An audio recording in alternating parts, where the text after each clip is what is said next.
We're now moving on to the next questioner, Dennis Jenkins, regarding a budget query. Is Mr. Jenkins here? Might have left. Okay, we've got Mr. Robert Stansel regarding Coburg Primary School. He's just coming up to the lectern.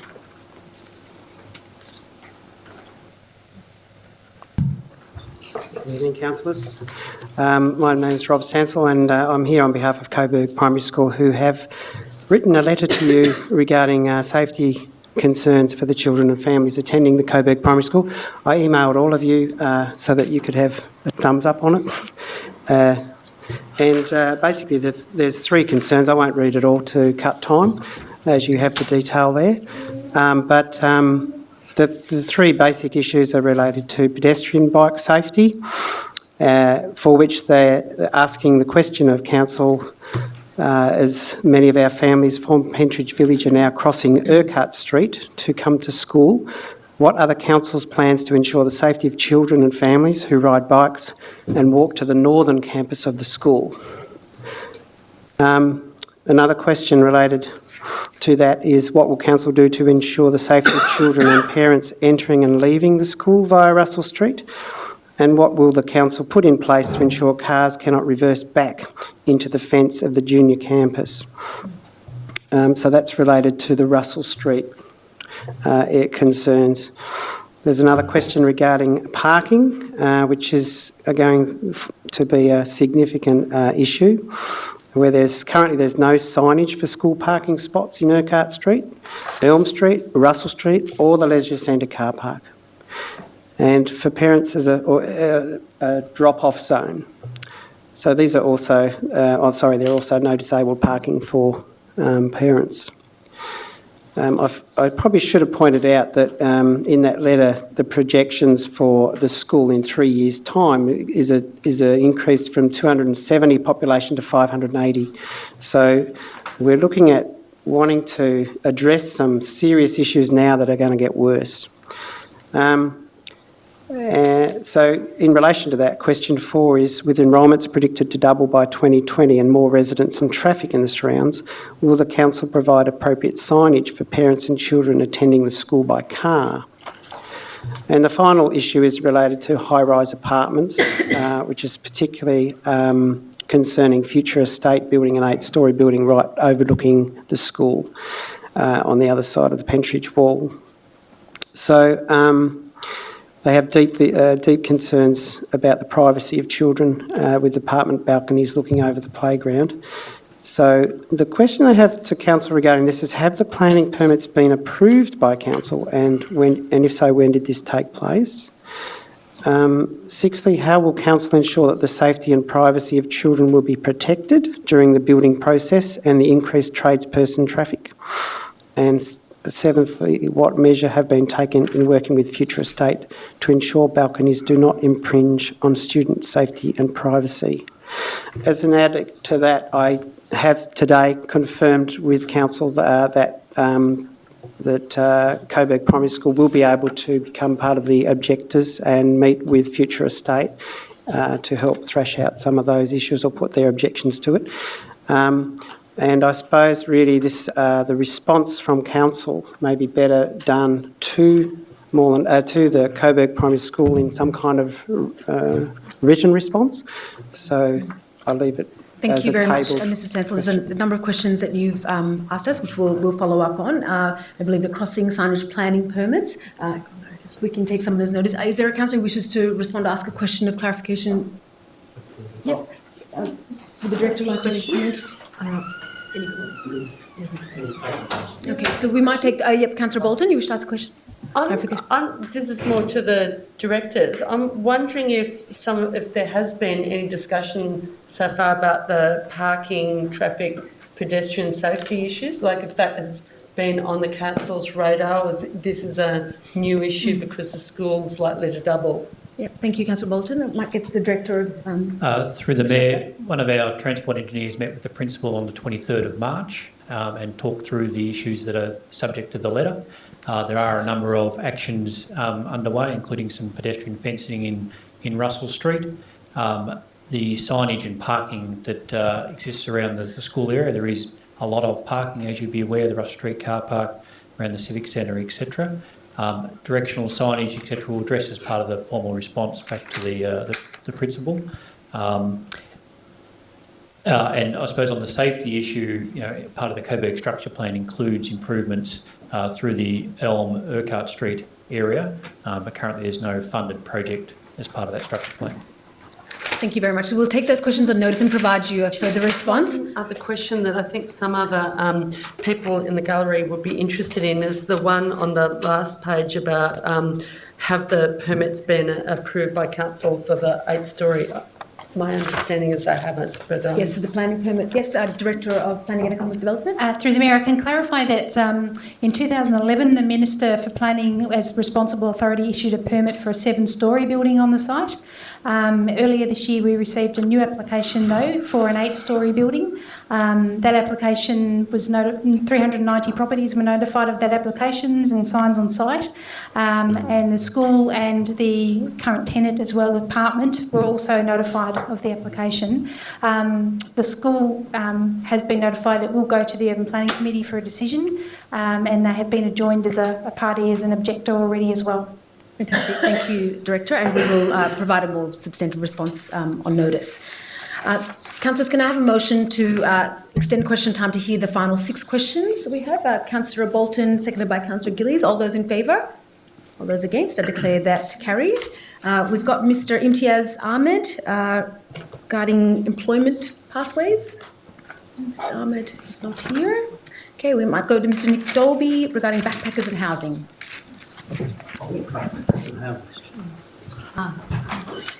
Recently, in the last month, there was a group of backpackers who were seeking somewhere to sleep while working in Australia on working visas. Some people objected to them sleeping in cars in a public car park, using public showers to have showers and so on. I look at it as a tip of the iceberg. In the 2011 census, the ABS identified 800 people experiencing homelessness in Moreland. Using a low estimate of increase since that date, that means tonight there are 1,000 people experiencing homelessness in Moreland. These backpackers aren't taking advantage of the public purse, etc., etc. They are a tip of the iceberg of the housing problem that Moreland and other parts of Australia are facing. And I'd like to ask Council, will it rapidly implement the Moreland City Council affordable housing strategy? Will it write to the state and federal governments demanding more action upon housing and homelessness? Thank you, Mr Dolby. Is there a councillor who wishes to respond? Councillor Yildiz? Yeah, look, I've been in touch with Nick and I had a chat to our CEO about this and Grant's well aware. I think it's probably more appropriate that our Director, Grant Thorne, respond about what's been happening and what the progress is. And I appreciate your concern. Yep, thank you, Councillor. And Councillor Bolton wishes to. I might go to the Director first, if that's okay. Or Councillor Bolton, do you wish to go first? Director of Infrastructure, just to give us an pardon? I think the question was about affordable housing. Yes, I think it's not generally an update about what's been happening in that area, but I think it's pertinent to give us an update on what's happening on the site to give some context. Through the Mayor, as pointed out, I'll only update on the camping that was occurring or is occurring at Coburg Lake. There are 2 parties, if you like, who are or have been camping in the car park at the lake, and a couple of those do include a couple of homeless gentlemen. But there are also international tourists who have been using the car park as a camping ground. Under our local law, it's illegal to camp on our land, and we've been actioning that through the local law. Thank you. Ask the Director something. Yes, I've got Councillor Bolton first, and then might ask for a clarification. Oh, actually, got Councillor Gillies. You want to ask for a clarification? Certainly. In the immediate term, are we doing anything to help these people? Are we able to do anything to help these people? I mean, it may be illegal, but they're still, if they're in that situation, surely council will be doing something to help them immediately. Extra bins. Director, would you like to take that response? Through the Mayor, we have provided information to both sets of parties that have been at the car park on the other avenues and the agencies that can assist them. Okay, Councillor Bolton. Yes, thanks for the question, Nick. I think I've actually got a motion in general business around the issue of homelessness in Melbourne because of just my anecdotal observation is it's really gone up, and also across Melbourne, and there seem to be a whole lot of people who once would have been in permanent housing, say 5 or 10 years ago, are homeless now, and then there's a whole layer of people who don't consider themselves homeless that are staying on people's couches and spare rooms and so forth, and sheds, uninsulated car sheds, to have a place to sleep.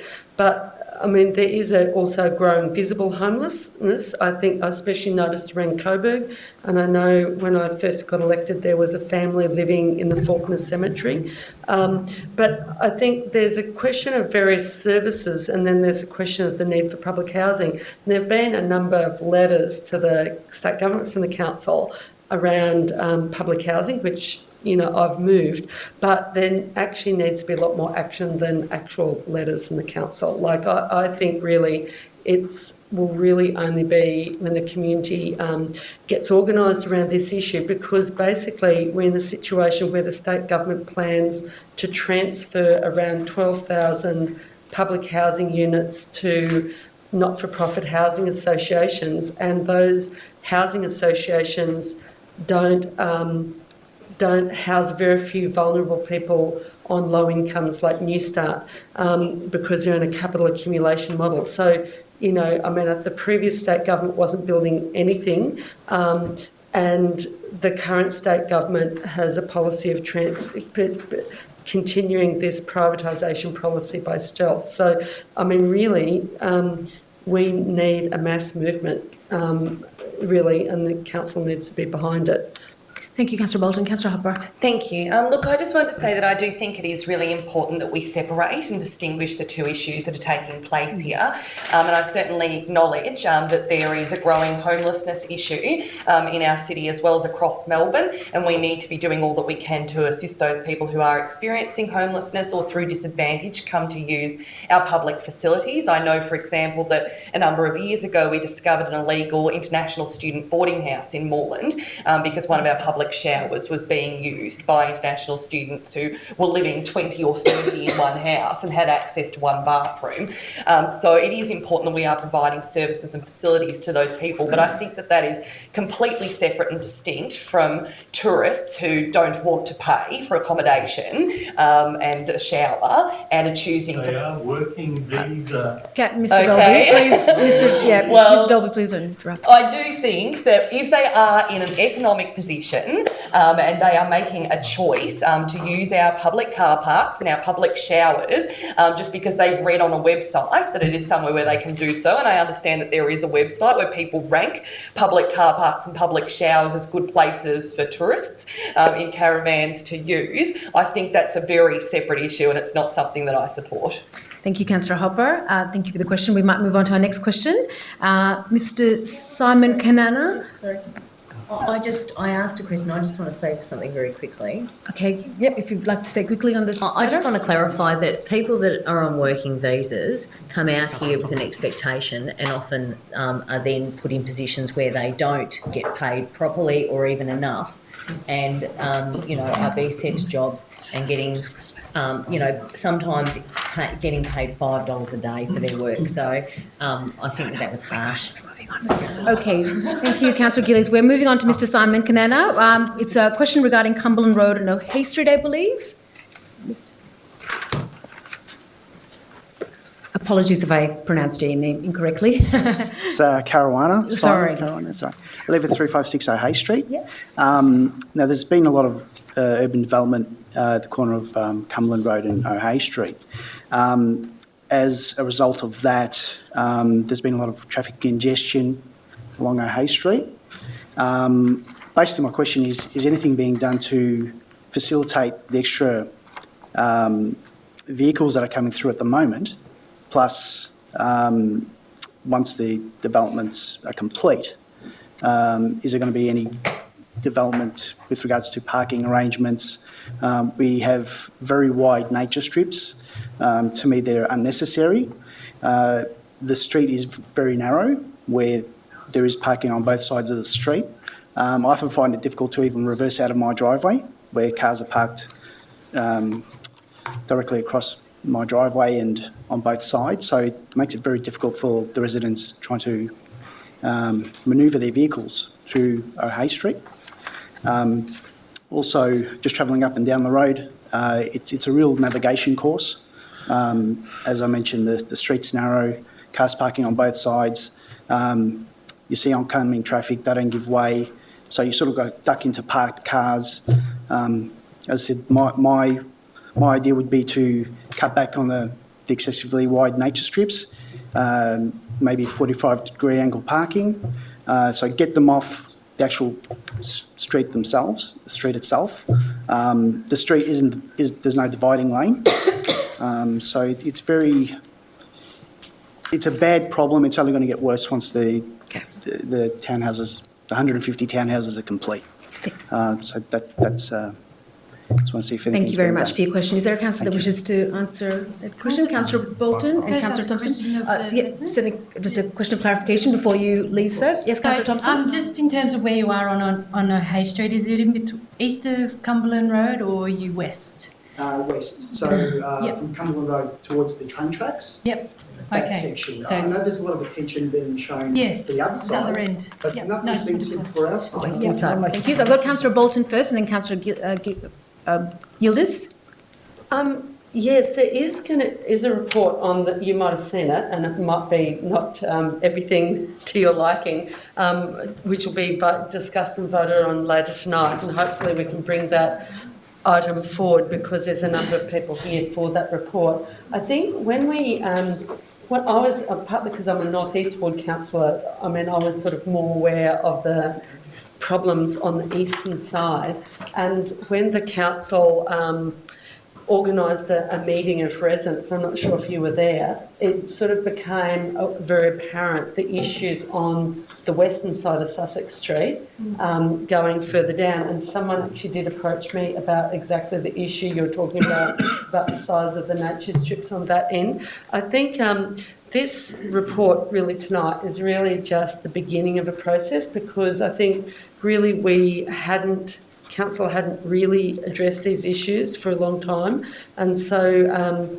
now I think we've got to make sure this working committee and the reporting back to the community on proposals that come out of it deal with issues right along the whole length of O'Hay Street, the section in North West Ward as well as the section in North East Ward. It was a very lively meeting with a lot of ideas being put forward, and a lot of people were saying exactly what you're saying.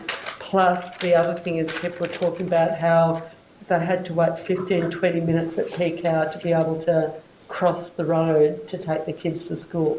Thank you. Councillor Can I just say, look, I know exactly what you're saying because I live in Eastgate Street, and when I'm trying to get onto Cumberland Road, there's a lot of traffic congestion. But what's happened is the development on that corner of Cumberland and Eastgate Street, what they were doing is all the contractors were parking down in our street, almost right up to my home.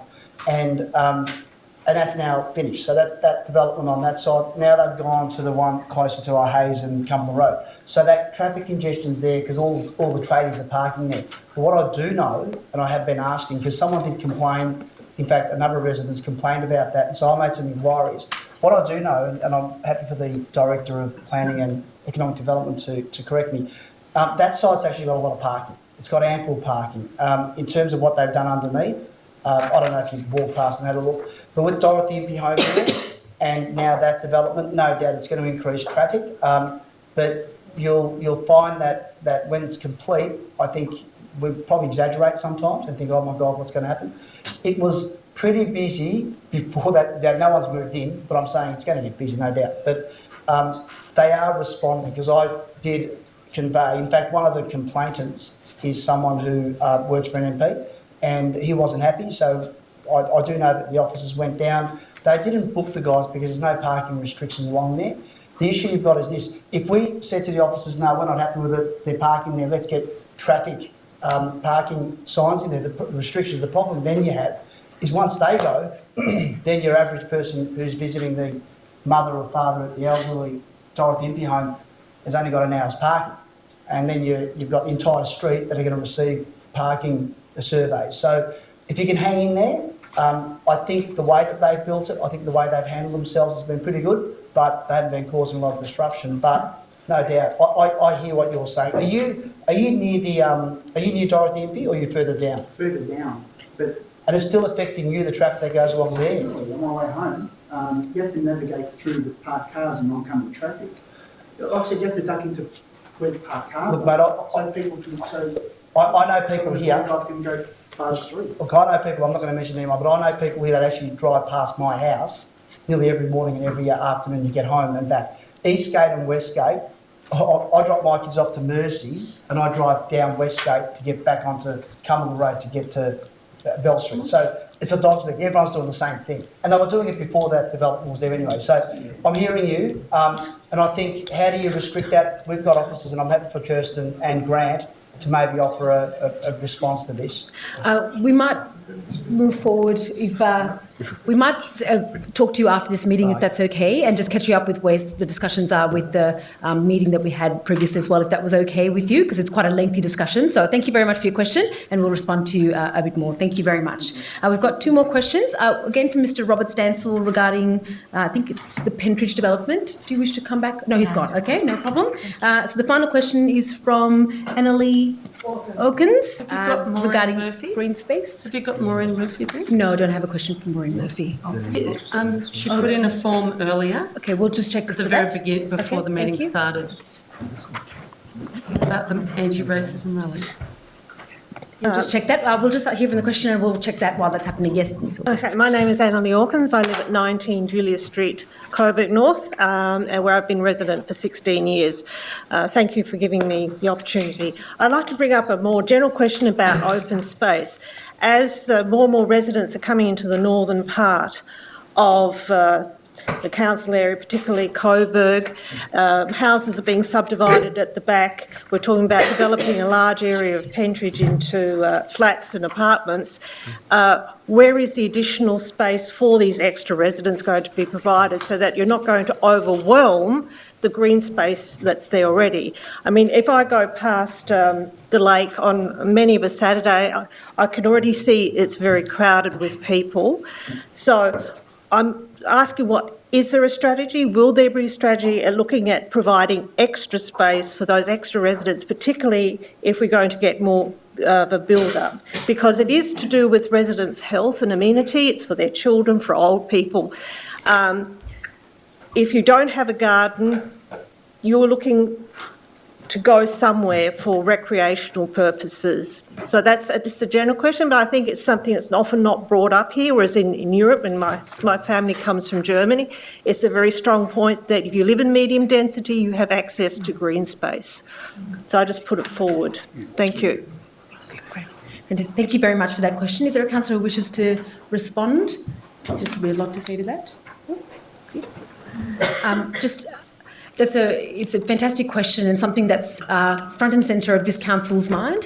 We have an open space strategy and a fund, an open space reserve that we are trying to use strategically in terms of acquiring new open space. You know, and the main strategic sort of levers that we have are ensuring that we retain our open space and also acquire new open space, but very conscious that we've got to get the balance right with the increased density. But I think, you know, you've got it around this table, council has been talking about this a lot, and, you know, considering very seriously when we've got new applications, what the broader amenity impact is in that area. So we're happy to talk to you further following the meeting if you'd like to find out a little bit more about some of that work that's already begun. Because it's Yes. not coming across, and being involved in the Pentridge thing, I'm concerned when you get, you know, developments built out and there doesn't seem to be any green space being provided by the developers. Can I say All right, something? just where Councillor Tapanos and Bolton, because now started the discussion, we'll move on after this last question.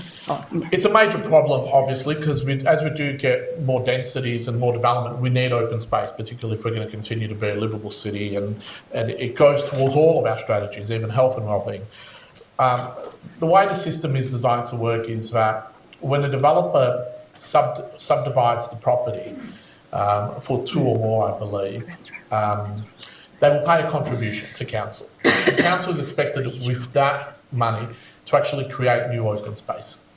However, council can also create new assets in existing open space, such as playground equipment, furniture, etc., etc. So it has been my view that for far too long we have been spending a large chunk of that money in creating a new playground equipment or new parks or a new irrigation system. What we should actually be doing is saving that money and actually making a strategic purchase for open space. We've made some of those strategic purchases when they become available, and the old school in Glenroy, in Redcliffe Road, and that was paid for, including sections of the golf course. And we've had some new parks, Reserve, more recently. So some effort has been going into creating new parks, but we need to realign the focus and ensure almost exclusively that that money goes to open space, because there just isn't enough. And we have a whole range of strategies now coming up about the urban heat island effect and how warm our city gets during summer. And we're going to start measuring how effective we are in decreasing that heat from having more trees with larger canopies. And a big part of that strategy should be creating more open space as well.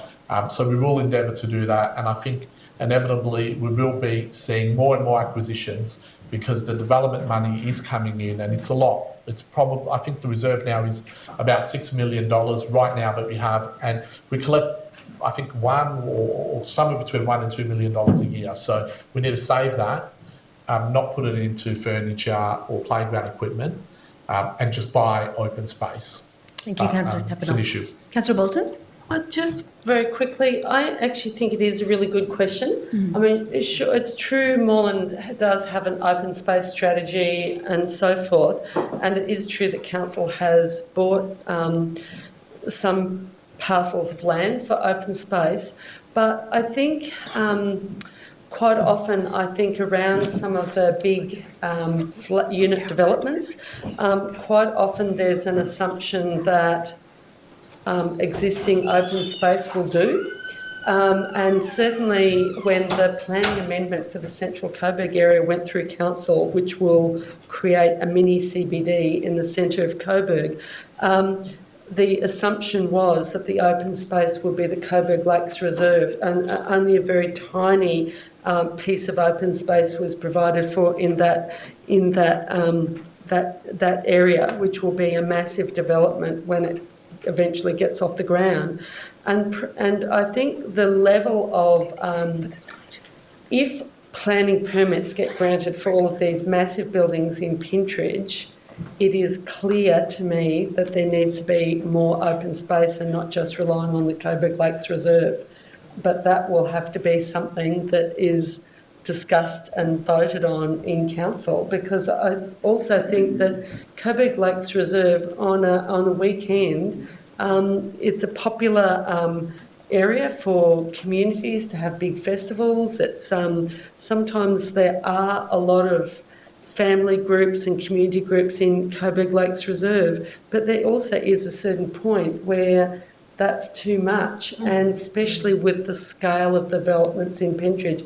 But that will have to be something, there will have to be some sort of motion or something moved in council to try and increase and expand with the level of unit density.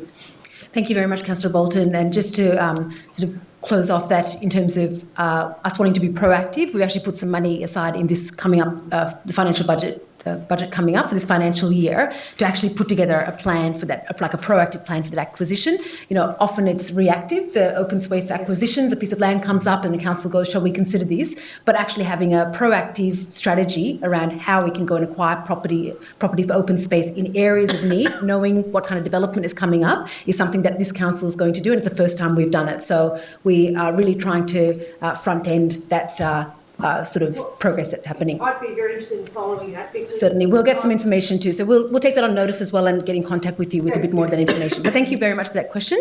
We've got our final question from Ms. Maureen Murphy regarding the anti-racism rally.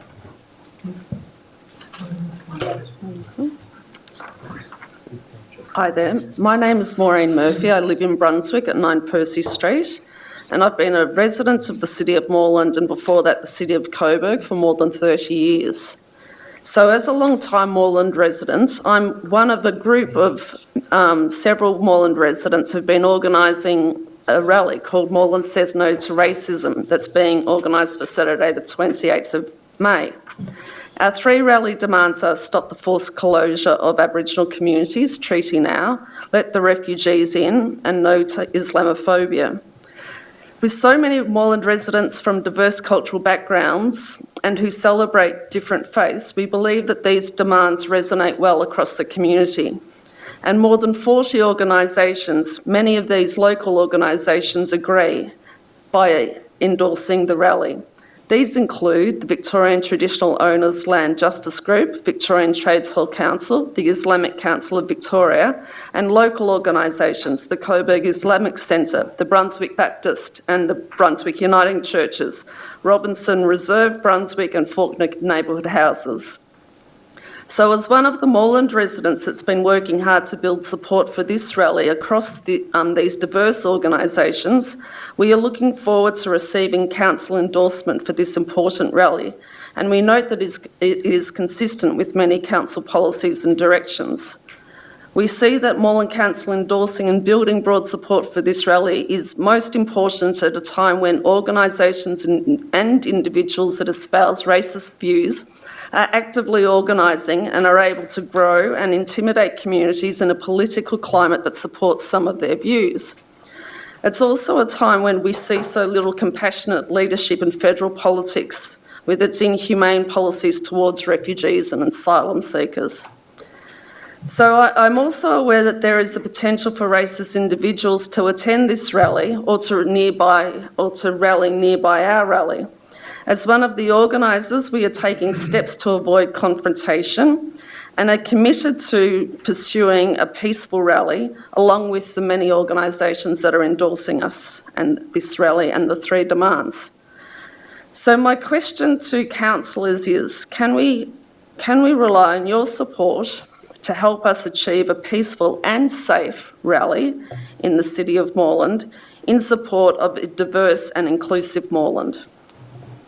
Thank you very much, Ms Murphy. I note that we have got a notice of motion regarding this and there'll be, I suspect, substantive debate about it then. Are you happy to wait for the debate to have the question answered? Or would you like, maybe I'll take one response now and then the remainder of the debate during the item. I mean, I'm one of the organisers of the rally, so it'd be better to hear from other councillors. Take one response if somebody wants to respond. Councillor Gillies and then... Well, do I have to stand up? Yes, I do. Please. Look, the reality is that Moreland City Council have a banner on the front saying refugees are welcome.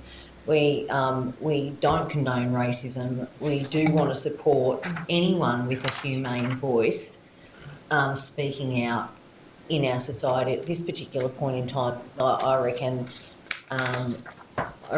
that from politics and politicians, we're just getting really negative, racist views, not compassionate views in any way, shape, or form. They're not showing any leadership in that space. We are a democracy, and you have every right to rally and have your say.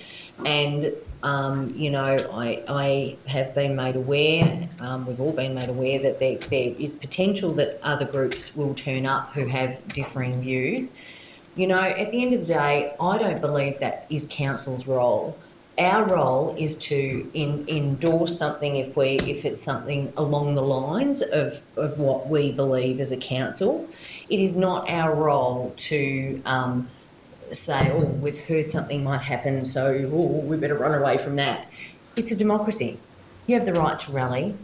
You know, we want our communities to be safe, but if we don't endorse something because we're afraid of the reaction from people who don't agree with a position, then really we're just feeding bad positions that we don't agree with, and we're not allowing the voice of reason and compassion to come through.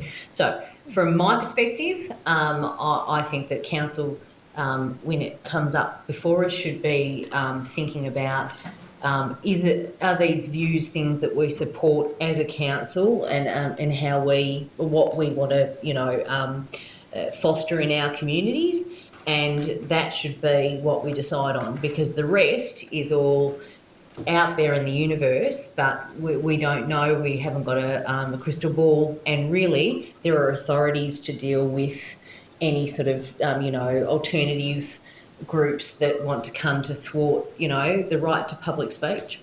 Thank you, Councillor Gillies. We might reserve the rest of the debate during the debate around the item, if that's okay. But thank you for coming and asking your question. Can we please have a... Yes, I'm going to. So that brings us to the end of question time, and I'm going to move that we have a 5-minute adjournment. We've been going for a couple of hours now to give everyone time to have a... Can I just ask that when we come back, there's a couple of reports I'd like We'll to consider move that. We'll forward. consider the agenda once we come back, Councillor Bolton. So we'll have a 5-minute agenda and returning adjournment and come back at 9:15. Thank you. So we might resume the meeting. Councillors, we've got quorum, so we'll resume the meeting. 23. Councillors, I'm going to ask Leave of Council. There was a question that we missed during question time, so I'm going to ask Leave of Council to hear the last question, if that's okay, from Mr. Dolby regarding Christmas decorations. Please come forward. I apologise, I'll keep it sweet. Christmas decorations, I know over the years there has been some heated discussion in council over Christmas decorations. I just wanted to put my 2 bobs in and ask you what you think. My family, my parents, myself, my children are all atheists, and we celebrate Christmas. We have appropriated what was once a Christian festival, and we celebrate family, we celebrate overeating, and we celebrate a holiday. Peace and goodwill, etc., etc. I would argue within Australia, in fact, that Christmas has become a secular holiday. It is a day that most people have off work, and if you do work it, you are suitably recompensed. It is a day of celebration, as I say, of family, gift-giving, overeating, peace and goodwill. Therefore, I believe it is appropriate that Moreland City Council also acknowledges this as a major festival within Australia. Yes, there is a problem because capitalism has also appropriated Christmas. The overconsumption of material goods in the orgiastic gift giving also occurs. But Moreland City Council doesn't encourage that. Moreland City Council encourages people to buy locally, to buy from local businesses and local retailers. And I'm asking Moreland City Council to celebrate Christmas as a secular, non-sectarian festival, celebrating the diversity of families that we have here in Australia, celebrating, yes, appropriate gift giving, and perhaps celebrating to some extent overeating as well, peace and goodwill to all people. I'd also ask that when it buys Christmas decorations, that it consider in fact using local producers and even local artists for these Christmas decorations. I ask the council, what do they think? Thank you. Thank you, Mr. Dolby. Is there a councillor who wishes to respond? Nick Dolby for Moreland. Councillor Thompson, do you wish to add anything further? Response? Look, yes, please do. There'll be discussion about it later on, Nick, and thank you for putting your point of view across. As you said, it's a very a difficult debate to have, as we have a wide church of councillors in the room who have their different opinions, some financial, some religious, some just, as you have said, on food, grog and goodwill. Disappointingly, we can't come to a conclusive decision, but I think the options that have been put to us by council officers are a step in that direction, and I think over due course and many years we will be able to refine that. And yes, I did like the idea of local artists, but again, it could end up costing us far more than the actual reward that we end up with. So thank you for the question. Thank you, Councillor Thompson. And as we noted, there'll be likely to be more debate, and we'll take into consideration the very good points that you made during that discussion. So thank you, Mr. Dolby. Thank you for your patience as we had your question as well. We'll now move on to number 8, on notice items from the previous council meeting. Could I please have a motion to receive the on notice items report from the council meeting held on the 13th of April 2016? Councillor Kavanagh, is there a seconder? Councillor Rob Thompson. Do either of you wish to speak to the item? Any debate on it? I guess I'll put it to the vote. All those in favour? All those against? I declare that carried.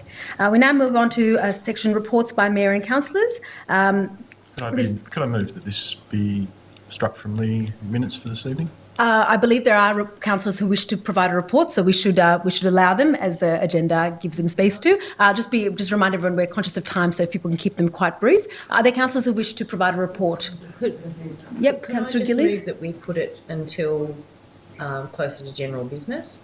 I prefer to go through the order of the agenda because we've got so much to get through. It'd be good if we just continue with the agenda as is. I know that there might be a motion to bring one item where residents are here to see, which we'll consider. I'd really rather move that we bring the O'Hay Street traffic report forward and the Moreland anti-racism rally forward. I don't know if there are other things that other people are waiting for, but those two things would be good to bring forward. I think reports to the council. Reports by Mayor. Yep, we weren't going to. I mean, I'd be councillors, I'm happy to take direction from you. Are people happy if we brought the O'Hay Street and the notice of motion regarding the rally forward before reports by mayors of councillors? Who's supportive of that? There's a couple of people supportive. Yeah, I'm supportive. Okay, all right. I think that's sort of the majority. So let's do that before reports by mayor and councillors. We will go to DCI. Page 300. Yep, DCI 1816. Do I have a motion on the table or proposer for motion? Councillor, I'd like to move it with some amendments. Okay, Councillor I'm happy to Yildiz. second it. Okay, Councillor Bolton, Okay. you want to move a I don't motion? think my amendments will be controversial. So Famous last words. So I'd like to propose that we amend point 3, where it says pursue permanent 40 kilometre an hour speed limit in, and I'd like to insert O'Hay Street and surrounding road network, just to make it clear. Point 5, I'd like to amend. I'd like to delete point 5 and replace with council officers to work through proposals from the public meeting with residents on the 18th of April.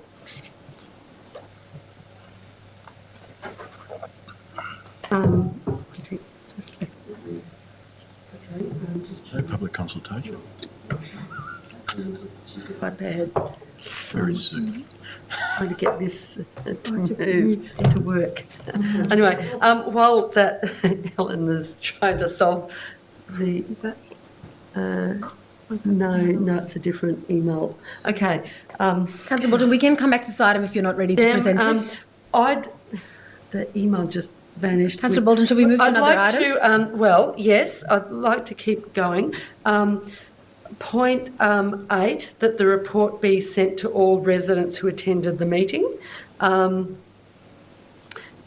Point 9, to release to residents comparative data on collector roads in other parts of Moreland compared to O'Hay Street. So to have comparative data there. And then lastly, to make more public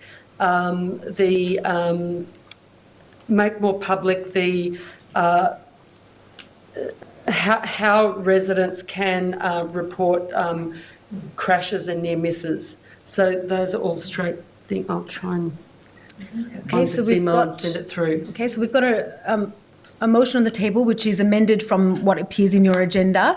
I think we'll just wait till all that is written. And just to clarify, one of the substantive changes is point 5. The working group is no longer part of the proposal. The working group chaired by council is no longer part of the proposal. If I've got a seconder, I can explain why. Okay, sure. Point 6 needs to be deleted as well. Okay, 1 second. We'll just work through it sequentially. I think Councillor Yildiz wanted to second it initially. Is that fine? So Councillor Yildiz wants to second the motion. Before any questions, are you happy to second it? And then we'll come back to it. Sorry. Hang on. Point 6 needs to be deleted. Point 7 needs to be deleted. There needs to be quite a lot of work done to this before it can be put forward. Okay. Procedural motion. 6 and 7. Can I move to it be laid on the table? Okay, there's a procedural motion to lay this motion on the table. I'll put that's a procedural motion. I'll put it to the vote. All those in favour? Kidding me. Let's just work through it now. Okay, Councillor Thompson. All those against? It's ready now. I think it's ready. 4, 5. You're against the I'm ready to procedural. So I'm going to do that vote again. I'm just a bit confused with the hands going up at different times. All those for the motion to be laid on the table, the procedural motion. All those in favour of laying the motion on the table? 1, 2, 3, 4, 5. All those against? 1, 2, 3, Who's Teddy 4, with the 5. So that's I'll use my casting vote to lay it on the table, vote for it. So the motion is laid on the table. Spend 5 minutes to get it cleared Okay. up, Sue. That's all I'm asking.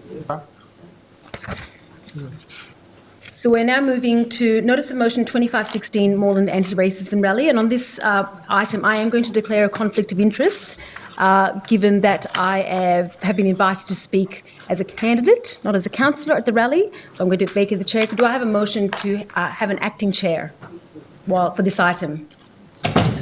Nominate the Deputy Mayor. Nominate Lydia Gillies. Is there a seconder to that? Councillor Kavanagh? I'm All those in confused. favour? Yes? What was the nature of the conflict? I'm speaking as a candidate at the forum. I'm not sure if that I don't think that fits in one of fits the a conflict. categories. She's not speaking as the mayor, though. She's speaking as a candidate. I don't think you have one. But it's your decision Okay, to we might declare. get some advice on that, I believe. Did we get some government advice on that quickly? Yeah. So But the it fact that is, one of the councillors is- just through the Mayor, it is each councillor's decision to declare or not, based on the sort of advice we generally provide, but ultimately you're the ultimate decision maker. You can take a more conservative approach or not, that is up to you. Okay, I think I will declare a conflict, just to be on the Conservative side. So we've had a motion that Councillor Gillies acts as the acting chair for this item. Is there a seconder? Councillor Kavanagh, all those in favour? All those against? I declare that carried. Councillor Gillies, and I'll come back and say, you can stay in your seat. At last.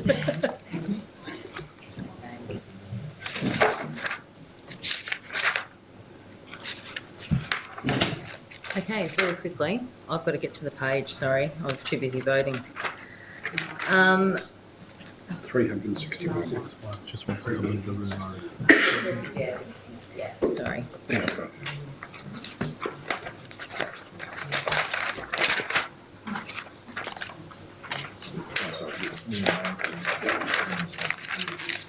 Okay, so we have a motion from Councillor Sue Bolton. Councillor Bolton, would you like to speak to the motion? Yes, I would like to speak to it. Basically, a group of Moreland residents came together early this year, people from a range of different backgrounds. Point of order, you need a seconder. Oh, sorry. Sorry, Councillor Bolton, you need a seconder. Yes, sorry. Do I have a seconder? Read the motion? Yeah, so the motion is that Council resolves to add its endorsement to the Moreland Says No to Racism rally to be held on Saturday 28th of May 2016 in Coburg. The themes of the rally are Stop the Forced Closure of Aboriginal Communities Treaty Now, Let the Refugees In, Close Manus and Nauru, No to Islamophobia, and secondly to publicise the rally via Council's Moreland Leader page, Council social media platforms and displaying posters in Council buildings. Do I have a seconder for the motion? I'll second. Thank you. So yes, speaking in favour of the motion, the reason I'm putting this up and the reason a group of residents in Moreland from mixed backgrounds started organising this rally is because people were alarmed about the increase in racism in our society. We saw the booing of Adam Goodes and the relentless opposition from a small part of the community towards Adam Goodes when he called out racism in a football match. We've seen incredible protests against applications to build mosques and anti-Muslim protests. We've got a lot of people in Moreland who campaign against the horrible, cruel refugee policies of our federal government and visit refugees and asylum seekers in Broadmeadows Detention Centre. We've also got a growing group of the far right in Australian society, and I think people are just very concerned about the increase of racism and the increase of division, when really to do anything to improve society needs collective solidarity, social solidarity, and people have been very concerned about this. So a group of residents came together to organise a peaceful anti-racism protest. We feel, and I'm one of these residents, we feel that the only way that racism can be defeated is a mass movement against racism that reflects all sorts of people across society and is a peaceful movement because we are a peaceful movement. That's what social solidarity and anti-racism is all about.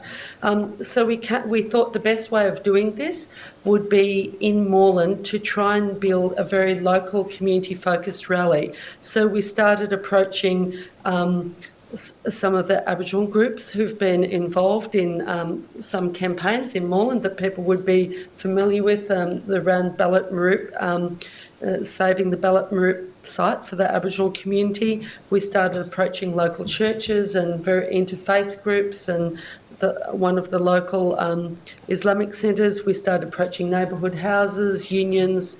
A whole wide range of groups have signed on to this action.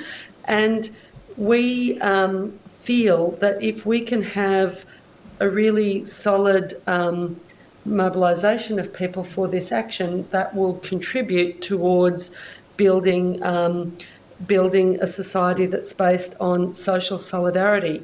I think a number of people who are part of this group feel that the racism isn't just being stoked by individuals but also by governments and government policies.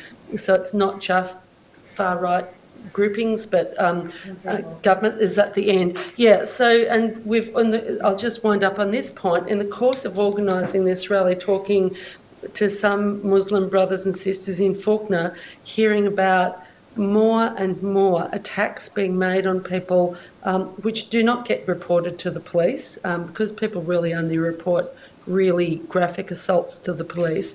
There is a level of intimidation happening to our Muslim brothers and sisters which extends to anyone with a non-white face. Because racists don't distinguish whether you're actual Muslim or not. They just pick on anyone with a brown face. So I'd like to commend the motion. Thank you, Councillor Bolton. Would the second like to speak? Sure. Look, I'll just speak very briefly, just that I commend Councillor Bolton's motion, and I think that it is important in a functioning democracy that people have the opportunity to stand up for what they do believe in. There's a quote by Edmund Burke that the only thing necessary for the triumph of evil is for good men to do nothing. And I know that there are concerns about the adverse voices that have appeared at rallies such as this in recent times, but that is absolutely, in my opinion, the reason why we need good men and women to stand up and rally in support against racism and in support of our multicultural community, because we can't be kowtowed or waylaid by people who do the wrong thing and people who are doing the evil thing and acting in a racist way. We need to be the better people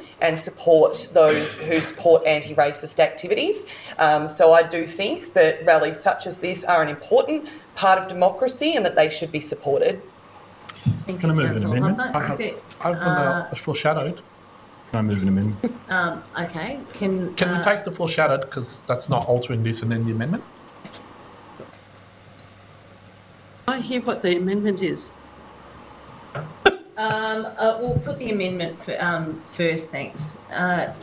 Councillor Thompson. Can I move an amendment that we delete item 2? And if I have a seconder, I'll speak to it.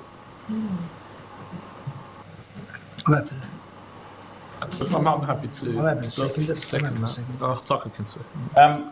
We walk a fine line here in that we're very supportive of the rally and the principles that the rally is based upon. However, we have been informed as a council group, and as we have seen in other municipalities and regions, the concerns that some of these particular events have had. And as councillors have indicated, and as the gallery has indicated, we would still like to support it at some level and continue to push forward for those very good reasons. However, my amendment by deleting line item 2 would just mean that us as councillors can support it. We can say that it is supported by Moreland and we can stop there. We don't need to publicise it. We don't need to push it. And I certainly don't wish to be commending to my fellow Morelanders to head to Coburg if they feel that there is any concern or danger. And I just feel that whilst we can be one of the many that supports the rally, we do not need to be the promoter or the instigator or look like we are the main supporter of the event. Could the second to the amendment speak? Whoever did. I'm happy. Okay, so can we put the amendment? Yes? On the amendment. I totally understand that you might feel like deleting point 2. I'd like to commend that people. I'd like to argue against the amendment because I think it is important for this rally to be a success and to be a peaceful rally. It needs large numbers, I think, and so I'd like to encourage councillors to consider retaining point 2. And, you know, if it goes down, it goes down. But I'd like to encourage councillors to support point 2, and so that we can make a very large statement in Moreland and a peaceful anti-racist social solidarity statement by having a large turnout. But councillors will vote however they want to vote, and that's it. Okay, well, can I put the amendment to the vote, please? All those in favour?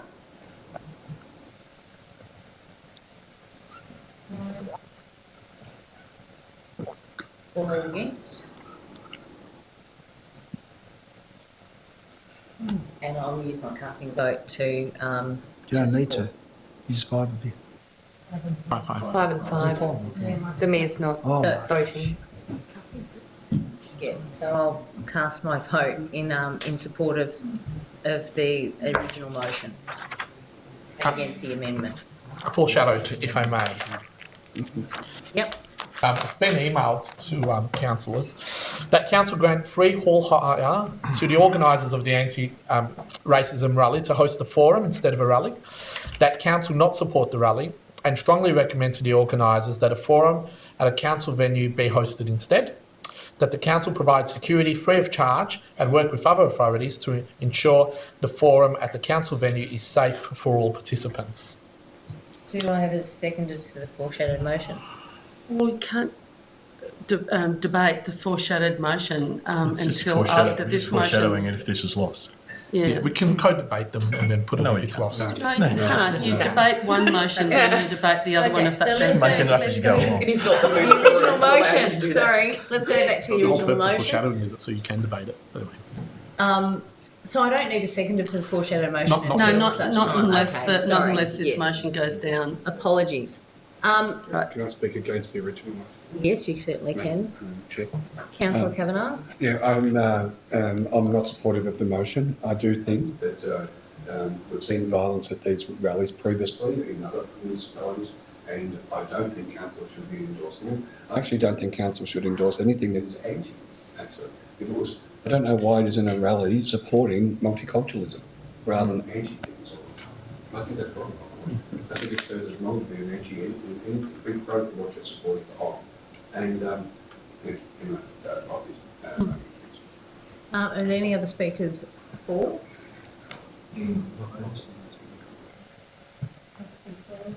Yes, certainly.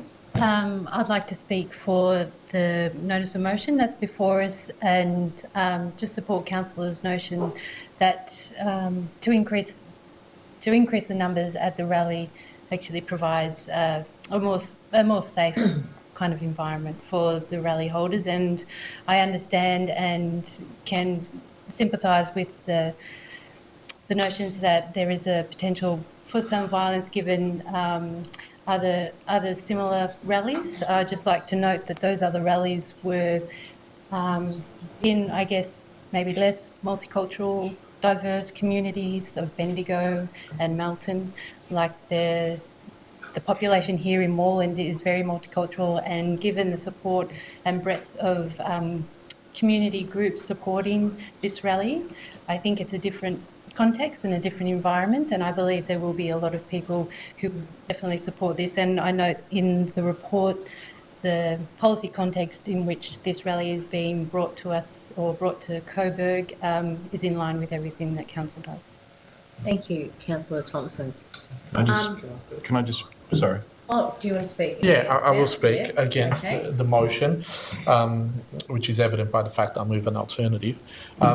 Nothing against the sentiments and the motives, but this council's got a strong and proud history of standing up for multiculturalism, anti-racism, pro-refugees, and all of those reasons why this rally is occurring, and it should be. And we've done a lot of work in regards to promoting harmony within our community. And we will continue that work, of course. But we need to be pragmatic in times like these, because we know that these rallies in the past have had violence, have had very nasty groups coming, groups that peddle hatred, and incidents have occurred. And we have been briefed by authorities and warned about the potential of that occurring. So I think with that information, which is in confidence, but councillors know it, you need to be very, very careful with how you proceed.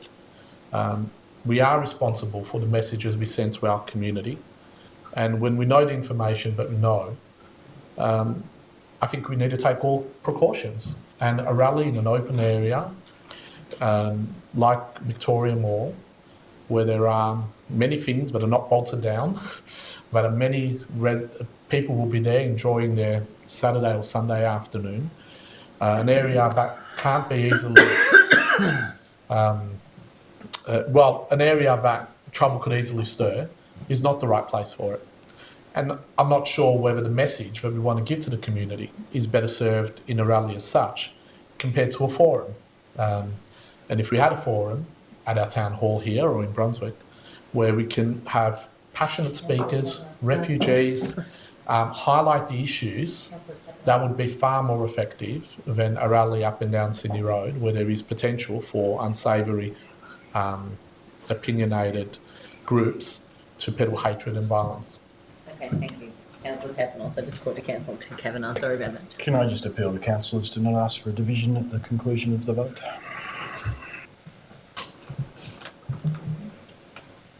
Would you like to Unless close there's the anyone debate? else who wants to speak. I'd just like to briefly say a few words. I'm going to be speaking against this, and in line with what my fellow councillor, Lambros has said, Lambros Tappanos. So I believe that the rally can go ahead, but in a more appropriate area. So somewhere like the Brunswick Town Hall, where we can hire out appropriate venues and have appropriate security there, and perhaps a forum would be a better place to discuss and educate and raise issues. We have been provided with some information about the propensity of violence for these kind of rallies, and I strongly believe, and I would not be encouraging any of my family or my friends to attend the rally on the 28th because of the concern that I have for violence and bad behaviour to occur there. It's an area that there are a lot of cafes with children and families attending who may not be there for the purpose of the rally, and my concern is their safety. I will just clarify that the violence is from other splinter groups that will be coming to oppose the rally, not the people attending the rally, is our information. Councillor Bolton, would you I would like to close. Firstly, in response to Councillor Kavanagh's comments, I think it isn't sufficient to just say rally for multiculturalism, because some people who purport to support multiculturalism also support some racist ideas as well. So it's not sufficient. So, for instance, I am absolutely against racist violence, and I'm sure you are, and all the councillors would be against racist violence. So I think we do have to be against some things. I'm against the federal government's refugee policy that's torturing and forcing refugees to set fire to themselves, and I'm against the government's policy of trying to close down 300 Aboriginal communities in remote areas in Western Australia. This rally and these demands are talking about issues which are policy issues that will be debated during the federal election campaign. So these are not some extremist sort of ideas or inflammatory ideas. These are topics for discussion. And I also think if we carry out Councillor Tapanos' motion and Councillor Rowley have an indoor public meeting, where do we stop with counselling events? Does this mean that basically all progressive rallies are banned in Melbourne and other places? Because basically we will start to censor ourselves so much that progressive causes will not be able to be demonstrated around.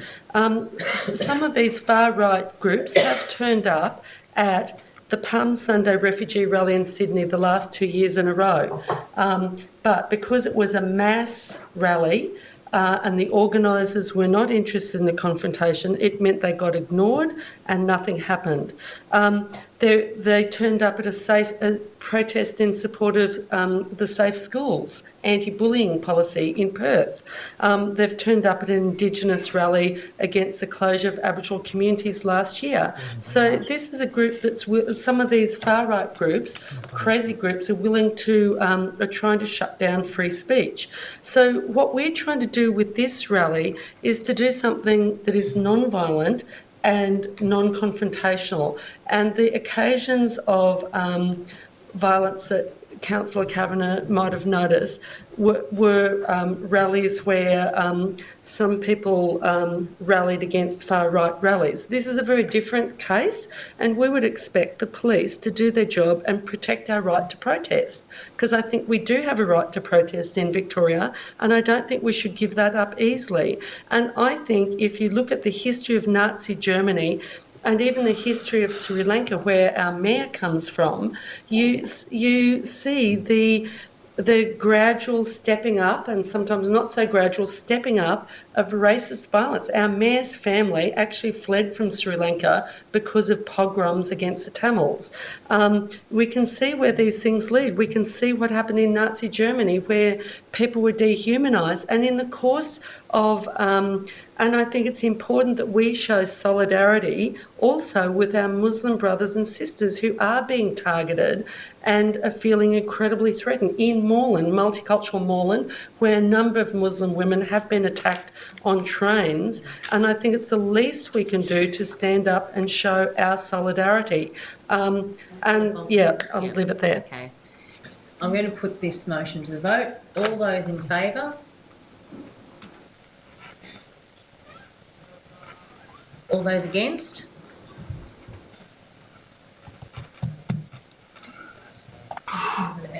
Can we do that again? Sorry, Councillor Teddy, I missed where you voted, sorry. All those in favour? Okay. All those against? Okay, I'll use my casting vote in favour of the motion. I call for a division, please.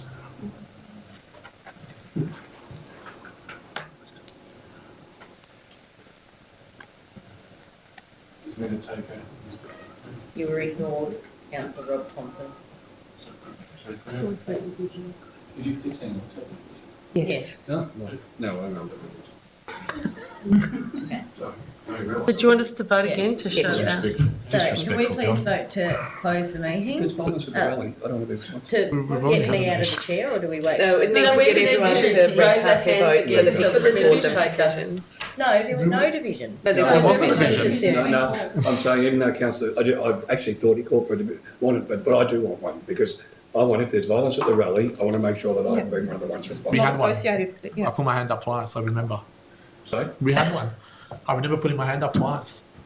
It's, next time. Let's just do it. Okay, all those in favour? A third one. All those in favour? So that would be...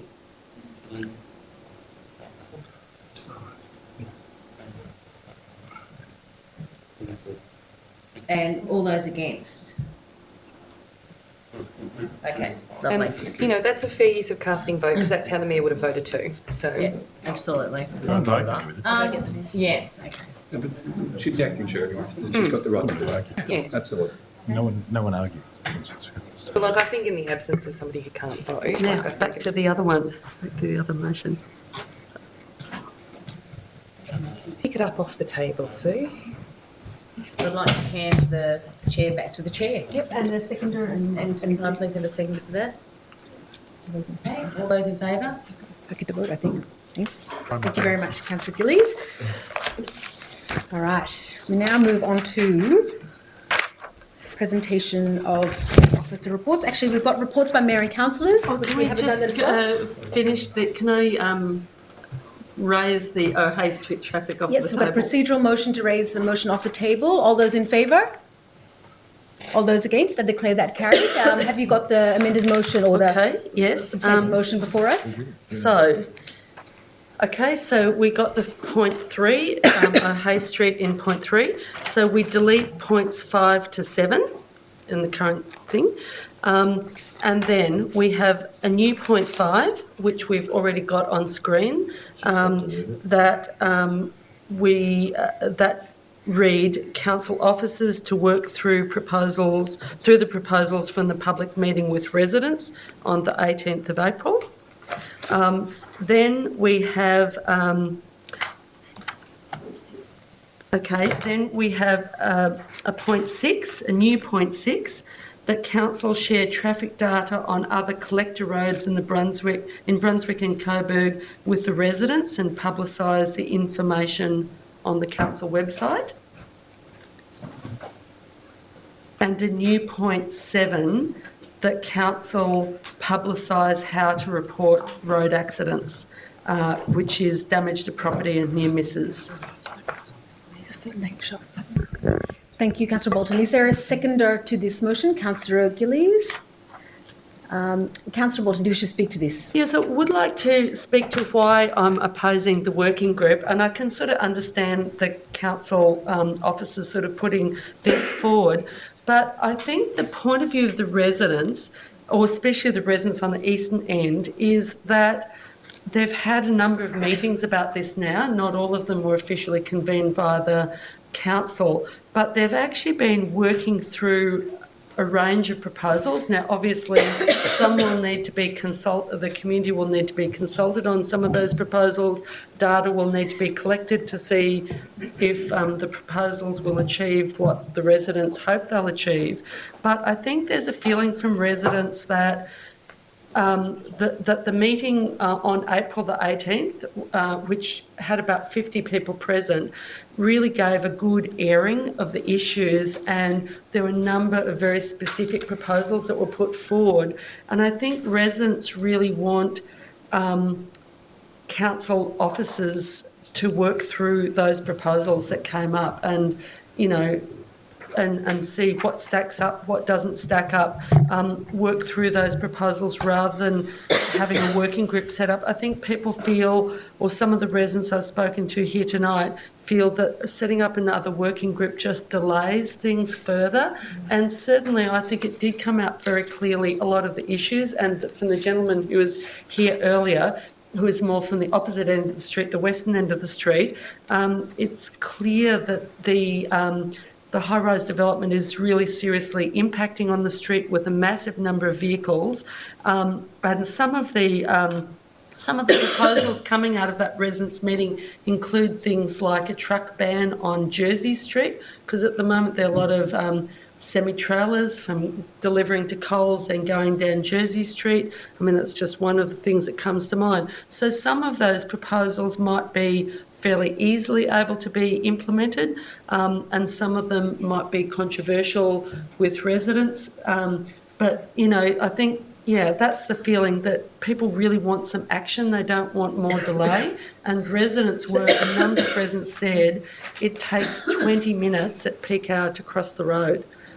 So it means that some residents are adding to the vehicle traffic by having to drive their kids to school because they can't cross the road.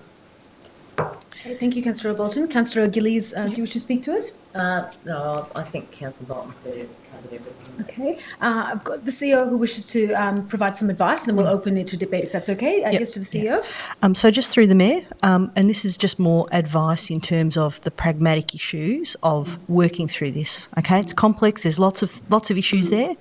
There are also lots of residents. Something around the order of 50 is what we are estimating. If we want quicker action, it will be harder to achieve working through with 50 residents than it will be by convening a working group.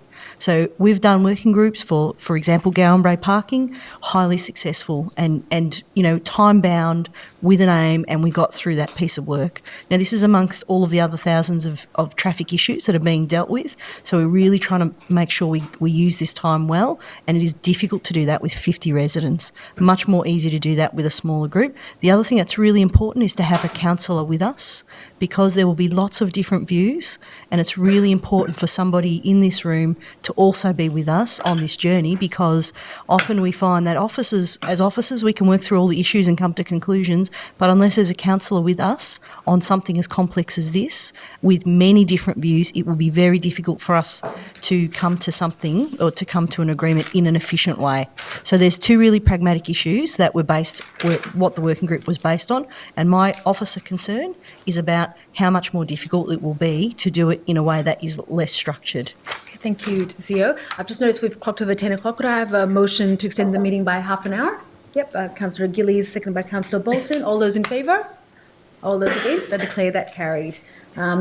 We've got, thank you to the CEO for providing that advice. Do we have any speakers against the motion?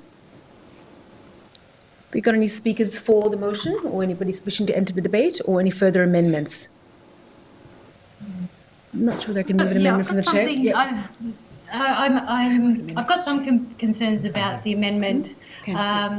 Just in terms of, I realise that the residents may have had their working groups and they've gone through the issues quite substantially with themselves, and I'm just cognisant of the fact that council laws won't be part of that, I guess, in a sense, and when it comes back to us for a decision, I guess we would like to be part of that process as well. So deleting the working group and having the council present in those meetings is a bit of a concern to me, because it'll almost just come to us cold.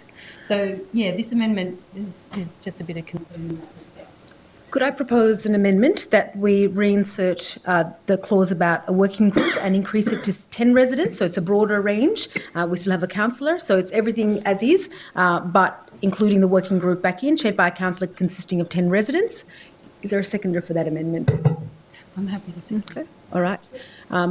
I think it's been explained through the debate, but I believe that it is an important mechanism in terms of this progressing forward. I know it's not the ideal answer, but it's got everything else that you've sort of specified. But one question? Yep, certainly. I mean, I'm not absolutely 100% opposed to. Oh, hold on, Councillor Bolton, I might get the seconder. We'll just go through the amendment process and then ask a question of the amendment, isn't it? I thought it was a question of the wording. Okay, I'll. Councillor Thompson, do you want to add anything about the amendment? No, okay. I don't think so. Do you want to ask a question, Councillor Bolton? Yeah, because this is a question that was asked of me just before the meeting regarding this part of that motion, and certainly I am prepared to be part of a working group, but residents did indicate to me that they feel it sort of delays things further. But I guess the question is how the residents would be selected, how quickly it might meet, because, and how the residents might be selected. I think that people had a whole lot of questions about that whole process. So I think, Councillor Bolton, we'll be able I'm sorry, we can't take questions for gallery at this stage.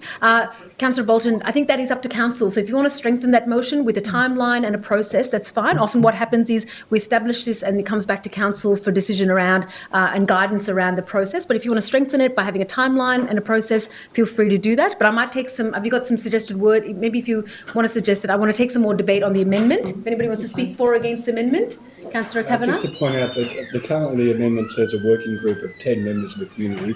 It doesn't say chaired by a councillor. All right, so we need to include that chaired by a councillor provision back into it, okay? Any further comments about the amendment? Okay, Councillor Bolton, you only get to speak once to an amendment, so Yeah, just no, please, that's okay. I don't only need to speak once. I would say that the working group needs to meet before the next council meeting. Okay. I think maybe the working group, the 10, I'm not sure how to select it, but the 10 members need to incorporate people from different parts of the street, and it needs to absolutely include representation from the O'Hay Street Traffic Group, for want of a better name. Councillor Bolton, it seems like you're proposing another amendment or a further extension of it. So I'm going to deal with the amendment we have on hand, which is about the group that's chaired by a councillor with 10 residents, as per clause 5 in the original motion. So I'm going to deal with the amendment first, and if you have a further amendment, you can come back to propose a further amendment. No, Councillor Bolton, I think we need to keep moving. There's a lot of detail here, so let's keep moving. Any further speakers who haven't spoken to the amendment or against the amendment? Okay, I'll put that to the vote then. All those in favour of the amendment? 6. All those against? I declare the amendment carried. So the amendment is now part of the substantive motion. Are there any further speakers for or against? You're going to propose amendment? You are the mover of the motion. I don't think you can propose an amendment once you are the mover or seconder of a motion. Are there any further speakers for or against the motion? 4 months. Yeah, but look at the whole thing. Yes, I request to look at the... 4 months. Councillor Bolton, can I please ask you to refrain from speaking out of the formal part of the meeting?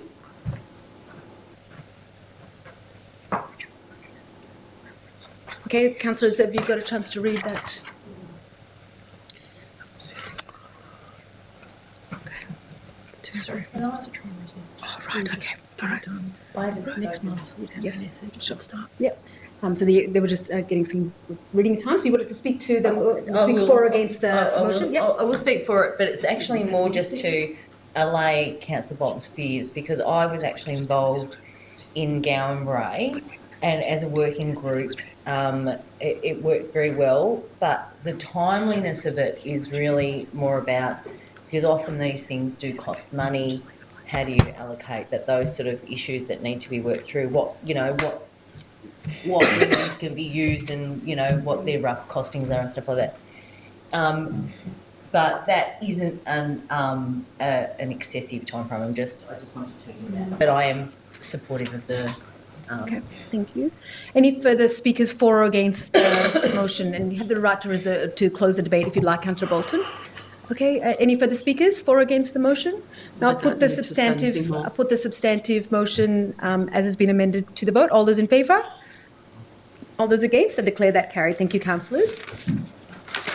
We're now moving back to a report by Mayor and councillors. Are there any councillors wishing to provide a report? Councillor Hopper and Councillor Kavanagh. I think Councillor Hopper's hand went up first. Thank you. I just wanted to provide a report back from last night's Morlack meeting, an event that was outlined to us there that took place in the Glenroy Library recently. So I'd like to inform Council that emergency services, paramedics and fire services highly commended our library staff, who are Justin Edwards, Jude Raymond, Vicky West and Shannon Warnacki, for their quick, calm and competent actions in phoning an ambulance, carrying out CPR and applying a defibrillator, which we had at the Glenroy Library, to a gentleman who had a heart attack in the Glenroy Library on the evening of Wednesday the 4th of May. It was a tremendous team effort, and paramedics said that the quick and courageous actions of staff had significantly improved the gentleman's chance of survival. They also said it was the perfect situation for them to attend, where staff had done everything that they possibly could before their arrival. As well as the outstanding actions of the library staff and their teamwork, I've been asked to report back on how important it was that we had a defibrillator on site. Apparently it was quite a debate several years ago when we decided to purchase defibrillators for the libraries. So the fact that there was a defibrillator at the Glenroy Library quite possibly played a role in saving this man's life. And I've been asked to remind Council of the importance of constantly checking defibrillators and making sure that they are in working order.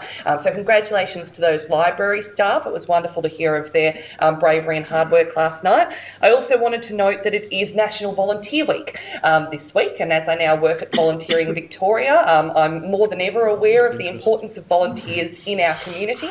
So thank you to all of the the volunteers in the Moreland community who work so hard every day, including in council activities, to make Moreland a better city. Thank you, Councillor Holbrook. Councillor Kavanagh?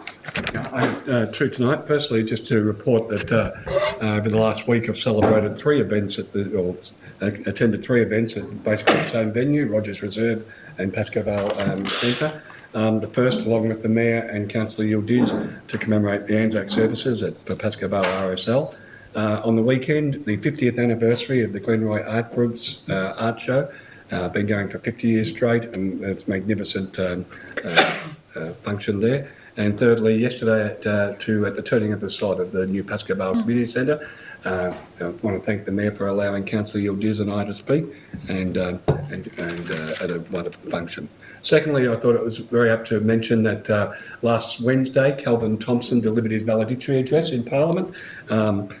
Being the political junkie I am, I can remember both his maiden address and his valedictory address. Both were filled with great humour and also, very solemn periods as well. I remember in his I want to say that in his maiden address, he made the comment that in 1996 that he was hoping to be on the front page of the then Coburg Courier, which is now the Moreland Leader, and he was thrilled because he's thinking, I've defeated Phil Cleary as an independent, and sure enough, on the front page, to his dismay, he was relegated to the third page. The front page was allocated to a lady in Coburg who that week won Miss Nude Victoria. And his disappointment at that. In his valedictory address, he spoke passionately and beautifully last Wednesday. You can get it on YouTube. And two things he said that I thought were most amusing. One was he spoke about starts as not a very amusing story, but it became about a colleague who had tragically died. And before the funeral, he had a phone call from a young Labor aspirant wondering if he could take his place, if he was suitable to take his place. Calvin was pretty disgusted with that, so he said to him, "Well, I'm not the person to ask. You better see the Undertaker." We can think about it. Very funny line, I think. Secondly, he spoke about the Tony Mockbell incident and how that affected him. He said that he became depressed and emotional. And then he said, after a period of time, he decided to turn it all around. So he became emotional and depressed. Anyway, so that's the last time we'll see Calvin in the federal parliament, and he'll be a loss. Thank you very much, Councillor Kavanagh, for that very fitting tribute. Are there any other reports by councillors? No? Okay, we'll move on then to presentation of officer reports. Running quite late tonight. So we've got DSD 716, Council Support for Walk of Justice for Refugees and World Refugees Day Rally. Is there a councillor who wishes to move the item? Councillor Bolton. Is there a seconder? Councillor Gillies. Councillor Bolton, do you wish to speak to this item? Oh, just very briefly, I think this item, which I get it open at the right page, 49.